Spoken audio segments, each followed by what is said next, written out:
My name is Ryley, and you are listening to the Ryley Heppner podcast.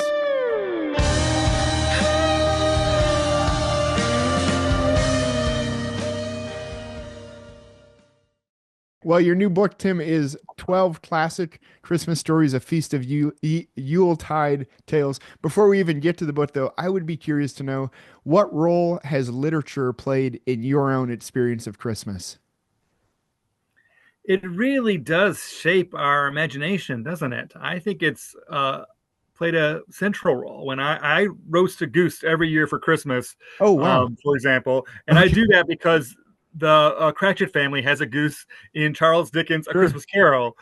And I think all the time we are seeing these things in the literature and connecting them to our lives. Part of what Christmas is about is continuity across the generations through Okay. traditions. And sometimes, my wife and I will read a story and it'll talk about a game that they played at Christmas time. And we're like, what is that game? Maybe we should play it. And Yeah. it's fun to make those connections. So talking about the goose and reading that in Dickens and then applying that to your family, did you have experience in cooking geese prior to that, or what you saw in the Not, book and then you had to learn the whole process? And yes, exactly. It takes a okay, long, long time. So I do roast quite regularly for Sunday lunch. And sometimes it's even duck, but goose takes a lot longer. So you okay, have to get up early in the morning and get on top of the day to make the goose happen. It drains away a lot of fat. It's a different kind of project, yes. So you have to. yeah, I only do it once a year. Like I okay, cook a goose every year, but there's never any other time in the year when I do it. And that's partly how we make Christmas kind of sacred time that's set apart mhm, is by having things that we only do at that time of year. sure. Well, was that something you developed on your own, or did you grow up with them kind of bringing Christmas literature into the home and creating these kind of traditions? Absolutely. My Okay, father read aloud to us Christmas stories, which was wonderful. We had a real fireplace in our house, and that was magical. I've always loved that. It's been a priority whenever I buy a house, but it has a fireplace. okay, And then, of course, we're foods and traditions that we did every okay. year. Did you have a favorite Christmas tradition?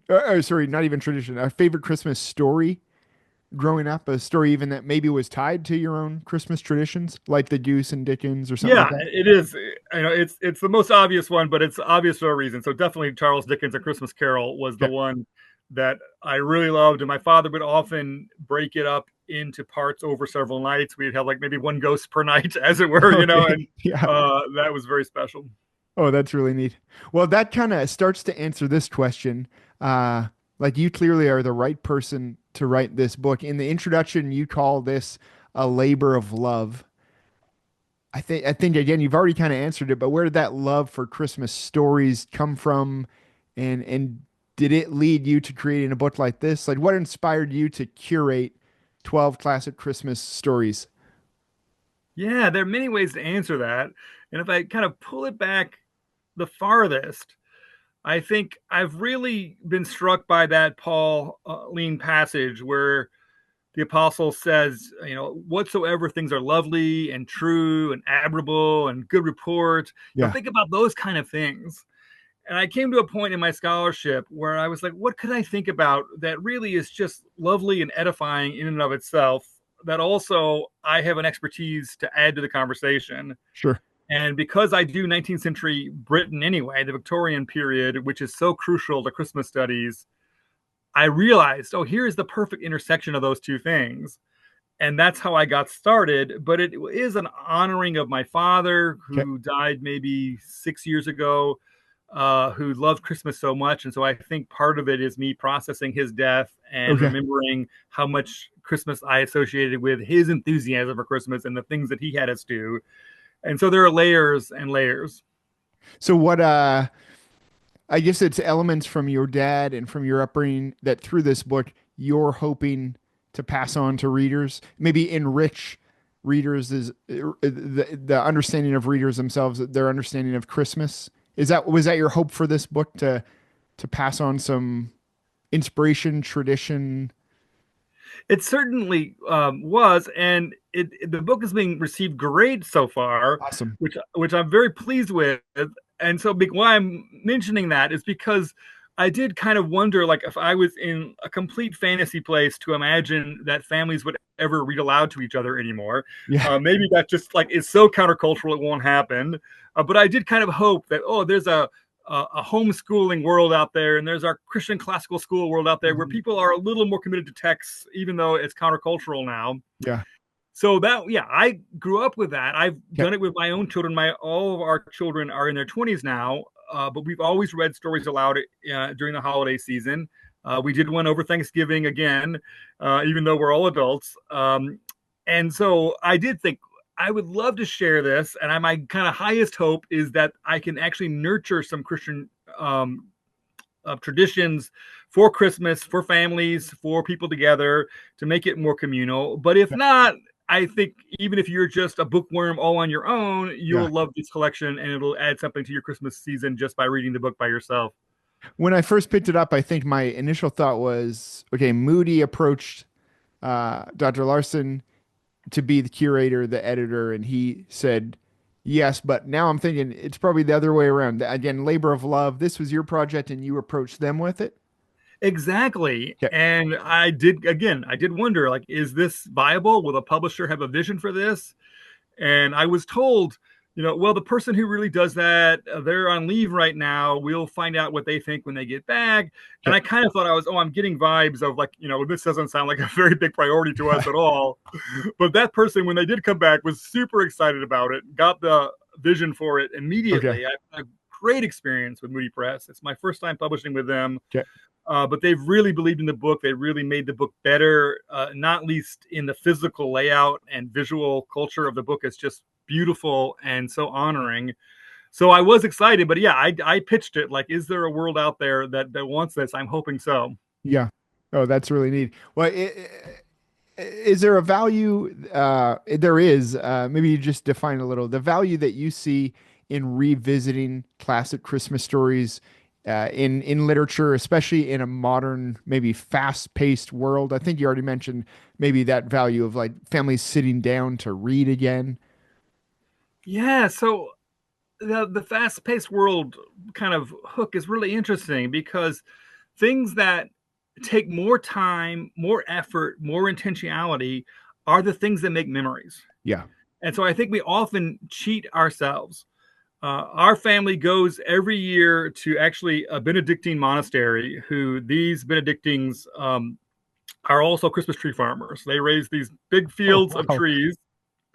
We go and we cut down our own tree Okay. and bring it home, which takes a lot more effort. We could Yep. very easily just buy a tree already cut down or just use an artificial tree that we've already got in a box in our Sure. house or Yep. whatever.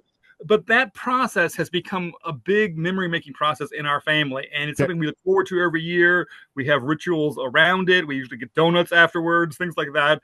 And so it's like it's time to cut down the tree is a way that we're making the holidays more focused on spending quality time together by doing something that takes a little more effort. So Yeah. reading aloud is something that takes more effort, but it by that very fact, it also encodes deeper memories and more profound Sure. memories.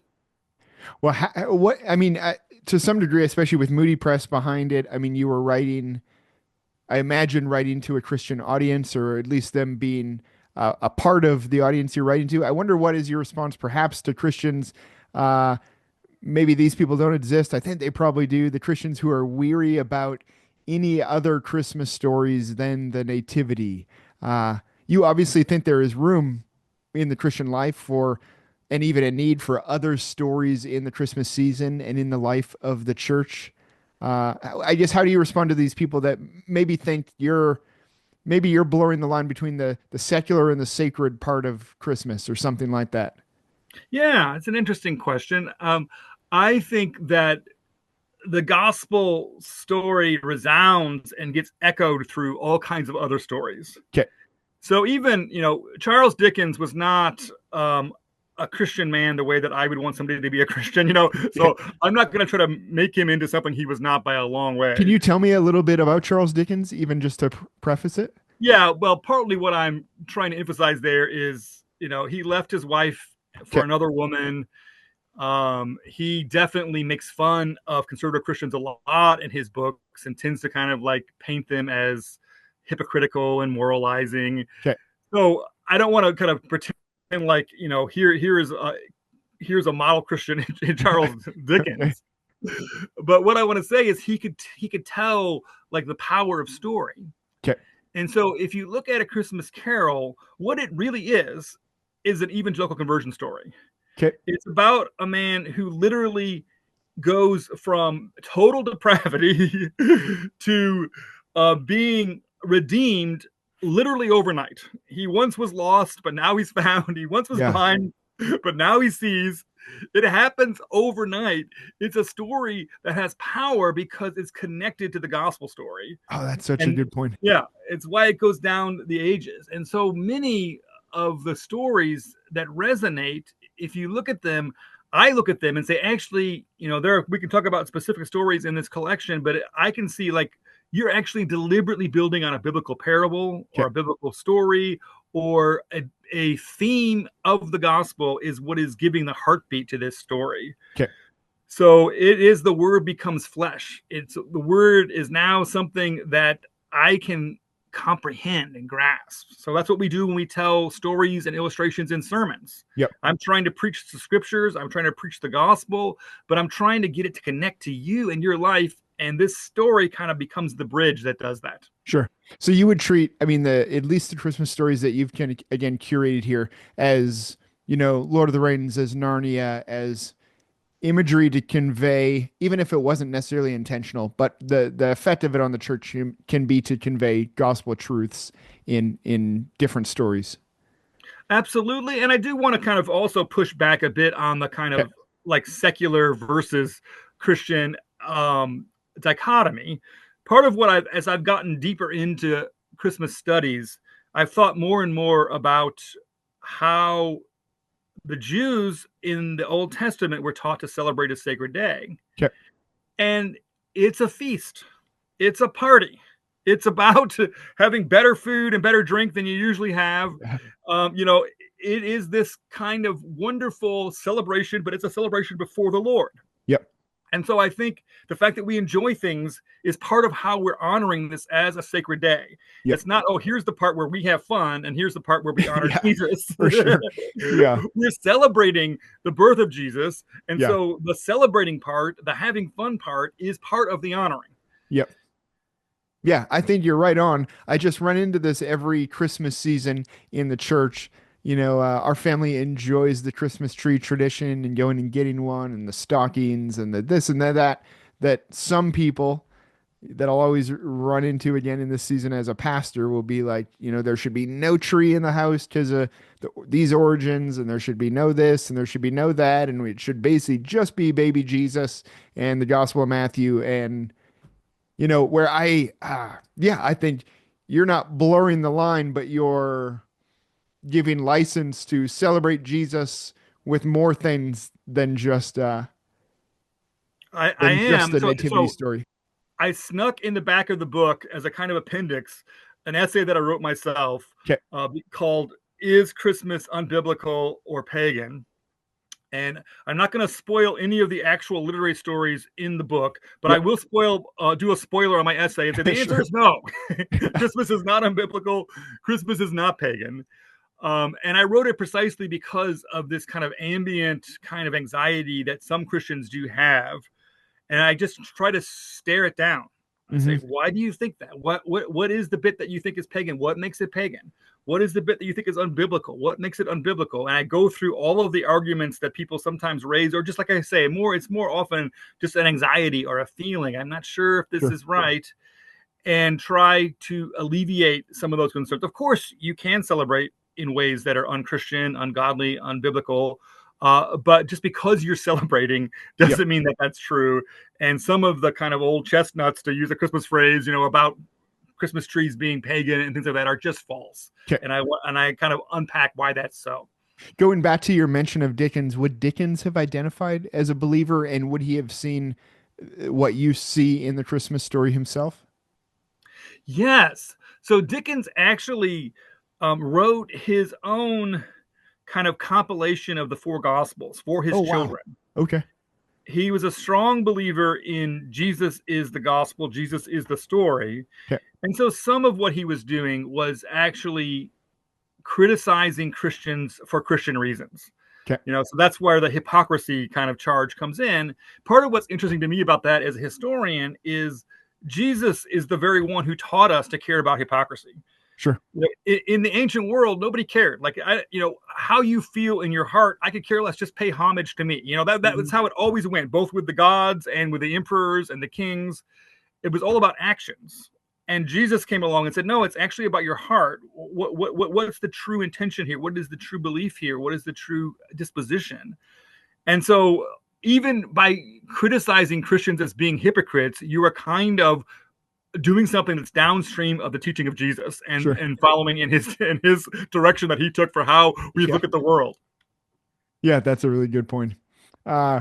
Well, talking about these stories in the lives of Christians, do you think there is a place for stories like this, even in the gathered church, as something that they can add to the ministry of the church? Yeah. At the So, Christmas time? yeah. So I strongly believe that what you do in a sermon is you preach the gospel through the scriptures by the power of the Spirit. So I definitely don't want the sermon to turn into something else, even though that other thing might be good in and of itself.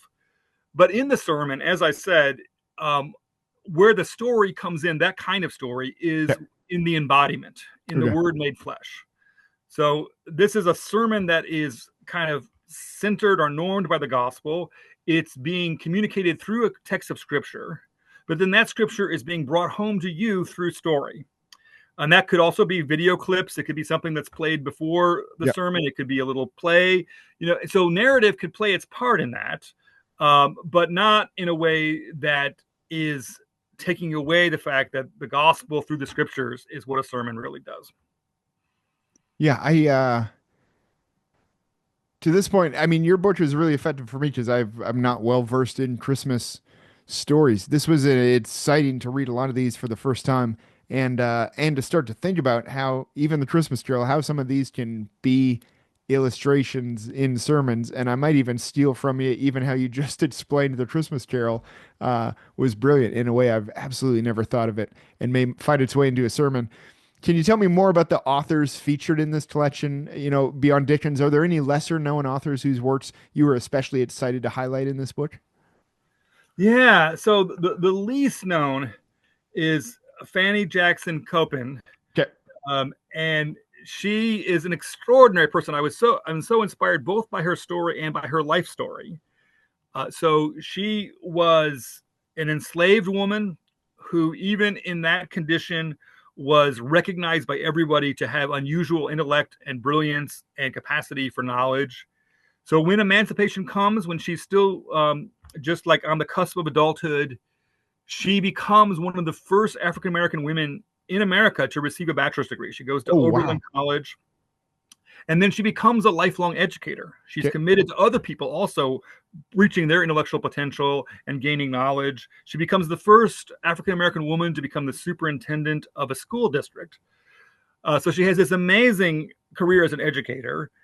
And she's also a deeply committed Christian in the African Methodist Episcopal Church, AME. Her husband is actually an AME bishop. They actually go to South Africa as missionaries for some years. Okay. So she has this deep commitment to ministry, and the AME had its own newspaper. It still does, actually. I think it's called the Christian Recorder. And so she wrote this Christmas story. It's called Christmas Eve Story in the newspaper as a way, again, of kind of like drawing people into the true spirit of Christmas in a explicitly Christian context for this newspaper. It's a very short story, but it haunts me. It really is a powerful story that I kind of deceptively so. I was like, oh, I read that short story. And then it kept coming back to me and coming back to me. And I realized, okay, this is a story with real potency. And I wanted the African-American experience to be in this collection as well.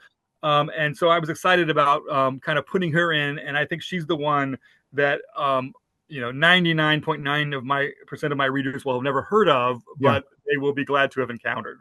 How did you encounter her? I mean, was her story already considered a bit of a cult classic? No. So I went, for this whole book, I went hunting and hunting and hunting for Christmas stories. And I tried in lots of different ways. And I found this book where somebody had done a collection of African American Christmas stories. Okay. And so they had actually done the work of kind of going to hunt these things out, and they'd kind of paged through, I think, probably every December issue of some of these newspapers to find stories. And I read through that whole collection, and this was the story that really stayed with me. Okay. And so it ended up being the one that I put in my collection.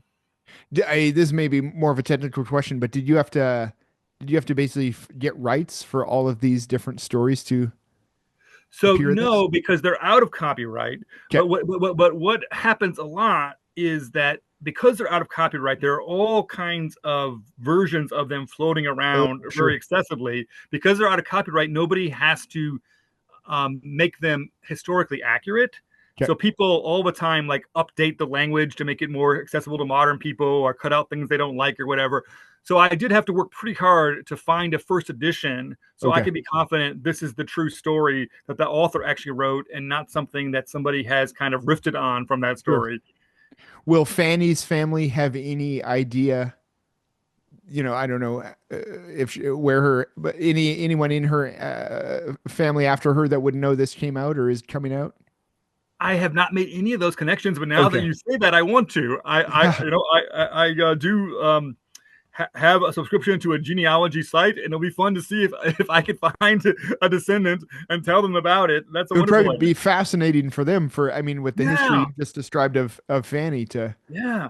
to know that her story was being preserved. Well, I think she would already be one of these, but any other surprises that you encountered, about authors or their works while compiling this collection? Maybe a story that struck you that had not struck you before, or any others like Fanny's that you uncovered for the first time and were excited by? Yeah, so the opposite of kind of the story we've just been telling is to take a famous author and then find a Christmas story by them. Okay. And so a lot of the stories in this collection are, you've maybe heard of this author, you've heard of them for a different novel or Yep. text than the one that I put in, but you don't think of them as a Christmas author. But I found this story that I quite like. Laura Montgomery is the author of Anne of Green Gables. Okay.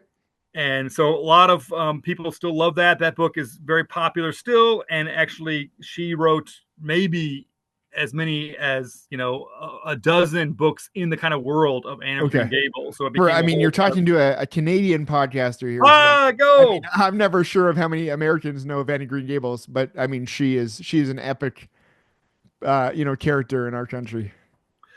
Um, so the story in here, Aunt Cirilla's Christmas Basket, Hmm. is so obscure that we don't even know what year it was published. Oh, okay.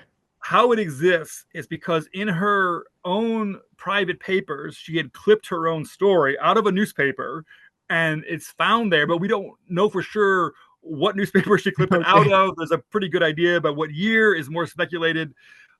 So we just have this story from the archives. Okay. Um, and it was exciting to get her voice in and to do that for lots of these authors. I did kind of spend a lot of time just taking authors I admired and saying, I wonder if they have a Christmas story, and going Yeah. hunting that way.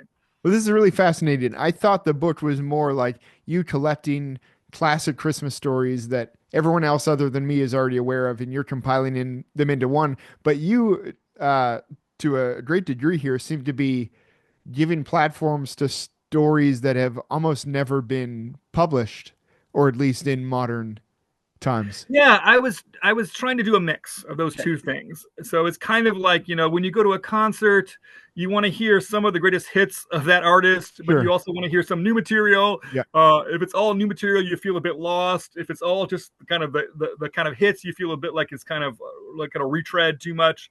So I wanted people to know where they were, some, and put in a few that are famous, but also put in some you never heard of. And then again, this kind of sweet spot of that was, here's an author you know and trust, but maybe a story by them that you haven't heard of. Yeah. Okay, that made sense. The greatest hits and the deep cuts. Well, Yeah. I mean, these stories, of course, were written in various times of history. Uh, what do you think these stories, and maybe this is too general because it's such a wide variety of times that are recognized here, but what do you think these stories reveal about how Christmas has been celebrated or understood in different eras? And what do you hope we gain from them and incorporate into Christmas now?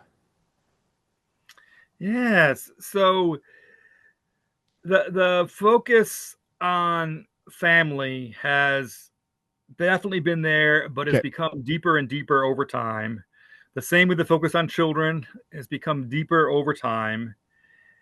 And then I think the focus on kind of reconciliation in relationships, restoring relationships, repairing relationships, kind of rethinking why things have gone wrong and how they can be fixed, Okay. or reaching out to people around you that you've been ignoring that really should be a part of the people that you care about in your life. So that kind of recurs over and over again in the stories. And it recurs because we need it to be reminded of it over and over again. I think that like we reset our clock every year at Christmas, and kind of like Christmas, you see it in Christmas films as well. Christmas films are often a kind of life crisis film, Okay. in the sense of I've been investing all my time into this one thing and I've been ignoring this other thing that actually is really important. And this is the kind of moment where I realize that's a mistake. And Christmas time is the time where I start to think about my values again, my priorities, what I'm taking for granted, what has gotten off course, what I'm chasing that's not worth chasing. That's like the theme of every Christmas movie, just about. Yeah, And that's a it's good point. often the theme of Christmas literature. And again, for me, like I need to ask myself that question again once a year. Like we thought about this last year, but we've lived another year, Yeah. and the world has crept in. And what do I really want to have my life known for and be invested in? Hmm. Yeah, that's a really good point. Well, how do you think storytelling techniques used in these tales maybe differ from contemporary storytelling, if they do at all? What most struck me, which again I think is not the way we flatter ourselves, but it is actually the truth, is that they're more unflinching about the reality of Okay. suffering and death. Suffering is part of life. Death happens to everyone. It can happen at any time. People die at every single age. Children die. And these stories give a space for that reality to breathe and for Okay. us to respond to it. And it made me realize how sentimental and sanitized so much of our modern storytelling is, especially around Christmas. Okay. You can't go that dark, even though that is just the human condition. It's Yeah. just the reality of the way things are. And then it got me thinking, like, even in our nativity story, we've got this very dark passage where Herod slaughters the innocents. Hmm. These grieving mothers who refuse to be comforted. Like, it's such a stark image. And it's like, what is this doing in my happy Christmas story? This is Yeah. supposed to be all about angels and singing and joy to the world. And Yeah. here you've got these grieving mothers who cannot be comforted. And it's there because reality is like that. The Christmas Hmm. story is true because it speaks into our condition. It doesn't pretend like our condition isn't real. It Yeah. speaks into our condition. And this is the reality of our lives. And therefore, these stories are true because they connect to what we've actually experienced. With that in mind, do you call all of these children's stories, or some Yeah, kind of more adult Christmas stories? all of the best literature, maybe all is too strong a term, but so much of the literature that we love blurs that line. Hmm. Like, is the Lord of the Rings adult literature that kids find fun, or is it youth literature that old people love? It's like, Yeah. who knows? It's Yeah. like it's it's somewhere on that intersection. Okay. And if you write well for children, you write in a way that adults find entertaining and profound and worth revisiting. Okay. That's all the best children's literature and youth literature. So some of these stories are centered on an 8-year-old girl, that kind of thing, and so Yeah. like clearly that is drawing in that audience, and yet it's saying things about life that if you are 88 years old, you're kind of nodding along to, and like, Yeah. yes, I recognize the truth of that, the profundity of that. So it's there, and I find I've read all of these stories to put them in the collection. I read them, more times than I can remember, Okay. over and over again, to both to select them and then through copy editing and annotating. And the annotating was quite a process because you don't realize how much you're just kind of reading for the gist of something. And Yep. if you ask yourself very carefully, do I know exactly what that word means? Often the answer is no. I can make this sentence kind of have an emotional flavor for me, but I really don't know quite what you're saying or that turn of phrase and so because they're, for the 19th century or whenever. So I really slowed down and asked myself, what exactly does that mean to every single thing? Okay. And yet the power of these stories did not go away. It wasn't like, the first time I heard the Chipmunks kind of Christmas album, I thought it was cute. And the 17th time I wanted to break it in half. Yeah. It didn't feel that way to me. Okay. Did I already ask maybe some version of this, but did you have a favorite one for you personally Yeah. after, I mean, going through them so many times? I'm a really big champion of the George MacDonald story, Okay. The Gifts of the Child Christ. Okay. I think it's one of the greatest Christmas stories ever written. I think it's unbelievably kind of moving and Christian and cathartic. But it is one of those stories that is also unflinching and allowing sad things to happen. Hmm. And I think that is too much sometimes for some modern readers. Sure. And I also think, frankly, it's too Christian a story for a lot of other kinds of anthologies. Okay. Well, I think it's not a well-known story, partially because the Christian faith is so unapologetic that kind of mainstream publishers have shied away from it and kind of like lean towards the cultural Christmas. But I think it's a truly great story. I mean, you're someone with such an emphasis in your scholarship on George MacDonald. Was that a new story to you in this curation?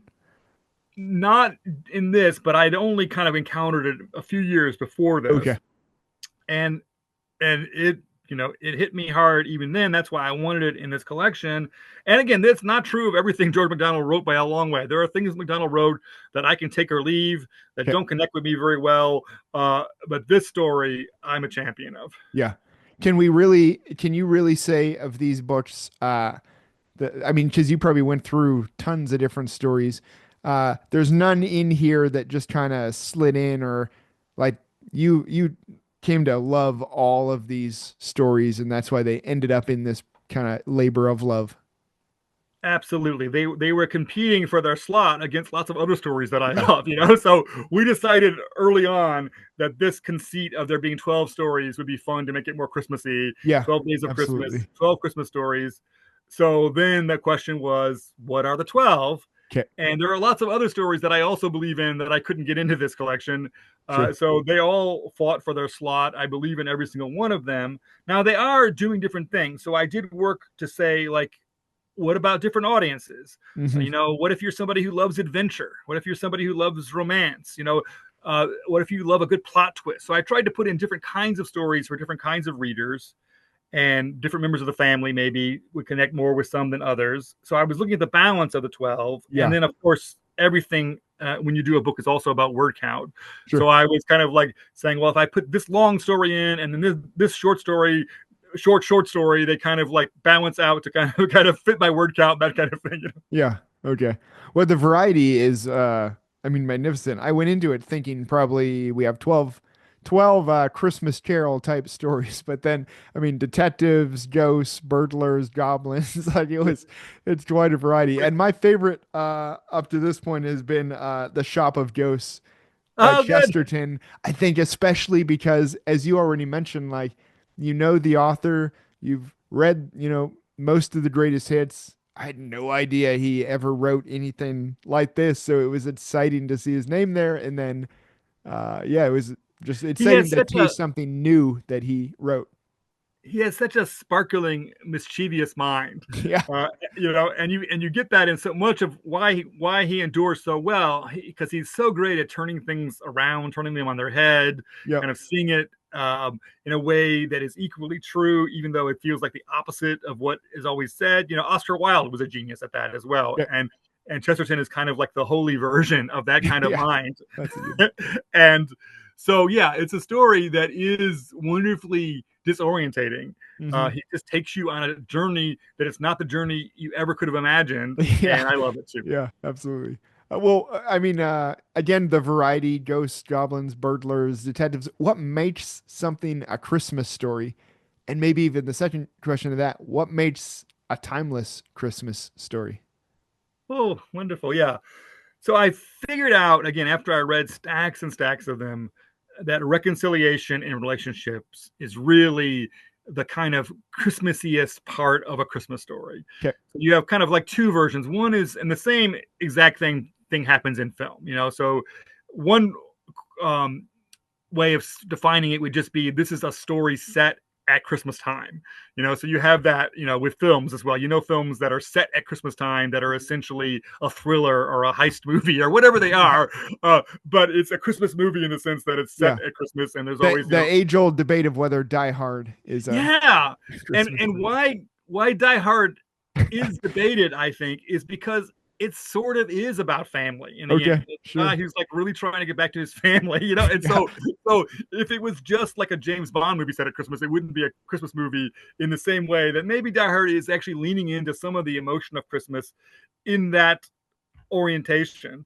So reconciliation in relationships is to me the thing that is not just set at Christmas, but here's the Christmas theme that Okay. really runs through both the great Christmas films and the great Christmas literature.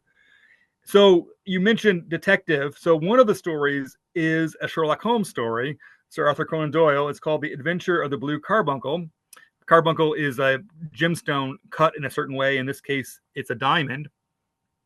So obviously we know what a Sherlock Holmes story is like, and it's like that. Sherlock Holmes is going to see lots of little clues that other people overlook. He's going to make connections between things that other people don't make. He's going to be more logical and rigorous than the normal kind of person approaching this subject. So it's a classic Sherlock Holmes story. But it ends, again, I'm not doing a spoiler because it's not about the plot, but it ends in this remarkable way where Holmes starts reflecting on, but this is the season of Christmas, which is also about reconciliation and forgiveness and the way in which we have hope for the future. How do I honor this season in dealing with this criminal? Which is like an extraordinary kind of suddenly turn towards it being a true Christmas story in the sense of what does it mean on a relational level for me to take Hmm. the gospel story seriously in my life in this encounter? Oh, very good. All of these, as you talked about them, I need to go back and reread.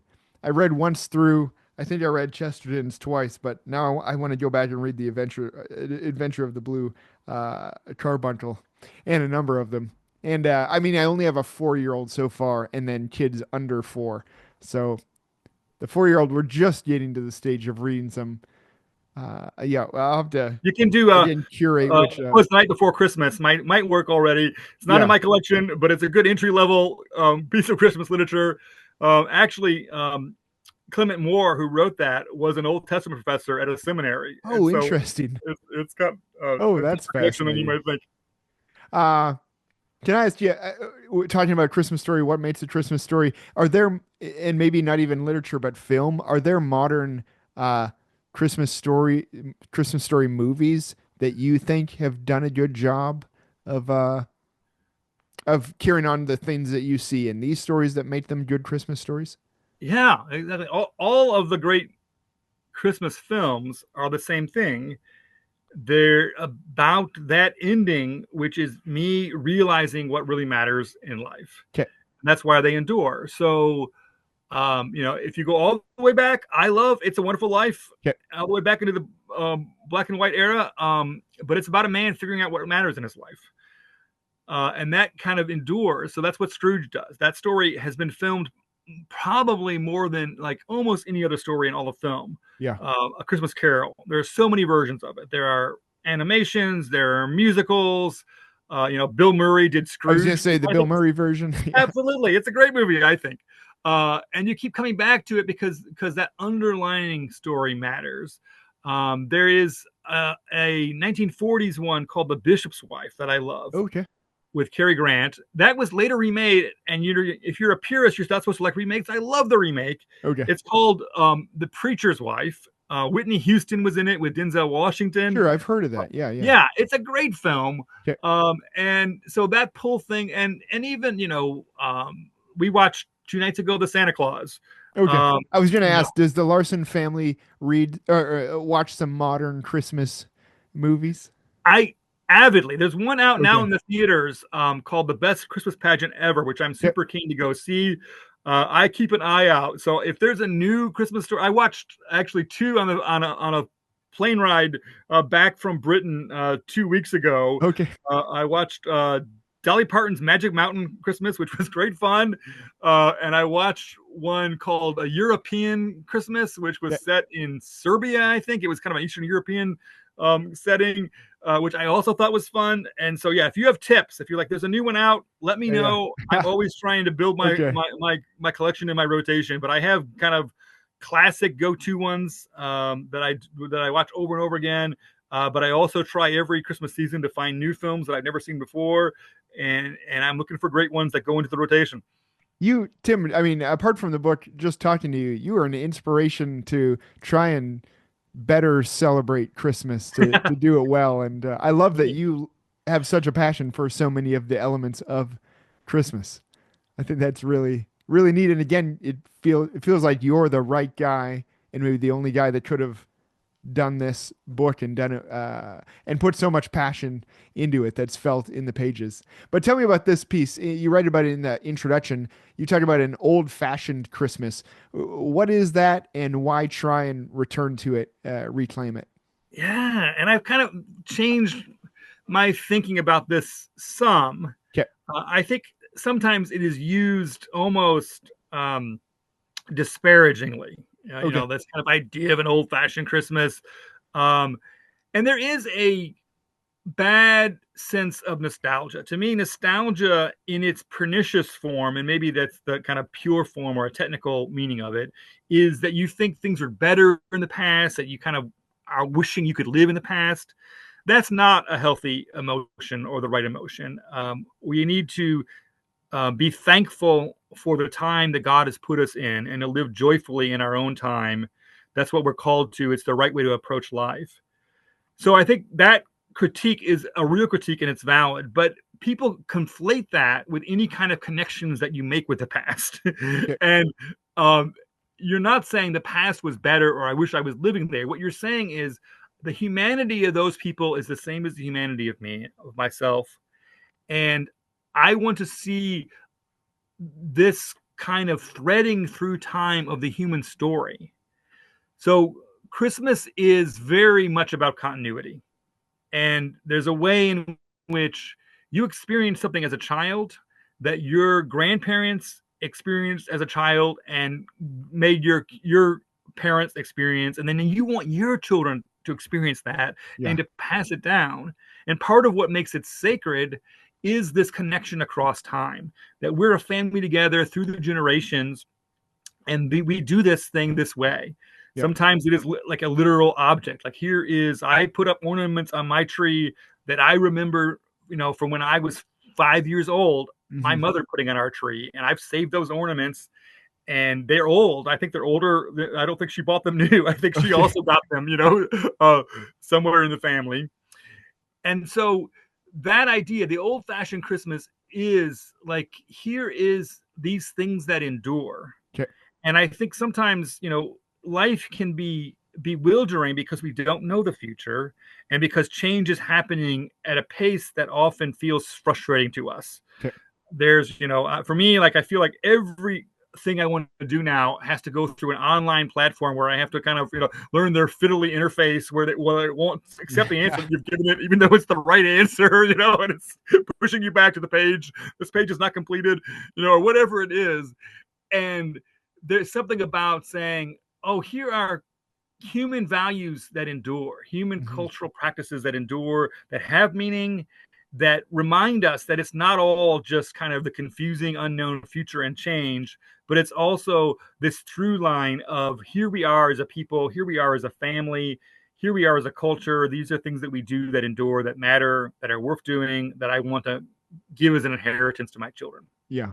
Oh, thank you for that. That, yeah, I mean, just brings a lot of clarity. I liked the phrase and I liked how you explained it in the introduction, but that gives a lot more uh, kind of meat to it, to this old fashioned Christmas. Well, my last question for you, Tim. just if you could sit down with one of these authors featured in your collection, maybe for a Christmas dinner, in a chat, who would it be, and what would you be desiring to discuss with said person? Wow. Oh Maybe man. that's too big, but No. okay. I've never thought about it, which is what makes it a great question. So I'm going to start with a short list of two, which Okay. were for similar reasons: Anthony Trollope and Willa Cather. Okay. And why it's similar reading reasons is because I love the novels of both of them, and I love them for the same reason. It's because they get at human life in its ordinariness. They get at people not in through a plot of extreme drama, of extreme circumstances, which is often how a novel kind of gets your attention. Hmm. They're geniuses at our little goals, our little ambitions, our little annoyances, our little rivalries, our little jealousies. Life is filled with little things like that, and it's what makes a human being a human being, and they capture the human heart so well. And one of the things I love, Anthony Trollope is the same time as Charles Dickens, Okay. and Dickens, he tends to paint in a very strong color. This person is an evil, devious person. This person is a sweet, sacrificial person, that kind of thing. And Trollope is like, they're a good person, but they want to cut a corner here. Okay. Or they're a bad person, but they've got a limit. And they face it and they're like, okay, I'm not going to do that. And um, so getting at like the kind of humanity that we recognize, and Willa Cather is the same thing. I think she's one of America's greatest novelists, and she takes ordinary lives and she gives them such dignity. Okay. She takes, people just trying to kind of like make a harvest out on the prairies, out on the plains. Here, we've carved this farm out of very impropitious circumstances and are trying to make a go of it, and we're not sure it'll work. And that is life, and she gives us life. Yeah. A brilliant answer. Well, Tim, Dr. Larsen, just want to thank you for this. I'll just say too, I mean, I don't know if there's other versions. I have a hard copy. I think Moody did a fantastic job of just making it aesthetically pleasing and Christmassy and beautiful. Your curation of these stories is absolutely something I could never have done on my own. I mean, the stories you've chosen will be classic stories for our family. So I hope you get feedback, and I'm sure I hope it continues to get lots of positive feedback from this. I think you've done I don't know, a brilliant service to the church and beyond the church, just for people wanting to celebrate Christmas well and retain some of that old fashioned Christmas. Yeah, thank you so much. If I could just add two things. One, it's also out on Audible. So Okay. if you want to hear somebody read it to you, that is also available. I've been actually Is it you listening to it. reading? No, they picked an Okay. actor, so you're in the safe hands of a trained professional. I was gonna Uh, say you got a good radio voice. That would have been a good Thank you. That's so kind. But I've been listening to it myself, okay, and I'm okay. enjoying it. And again, part of the listening experience. And then I also want to add that every story has a short introduction by me, which tells you the kind of story it is. So Hmm. you can read just like two paragraphs and know, is this a story that's right for my family? Does it seem to fit their kind of level of, whether the story has got sadness in it or not, or whether it's too long for Yeah, tonight, or, whether it has a kind of theme that they might like. So there's a way to just assess the story without it giving any spoilers, to kind of say, is this a story I want to choose right now? sure. Awesome. Well, thank you for the conversation again, Dr. Larson. Our second one. I hope in time there will be another project and we can connect again. All right. As my father used to always say, may this Christmas be your best Christmas ever. Amen. Thank you. And same to you.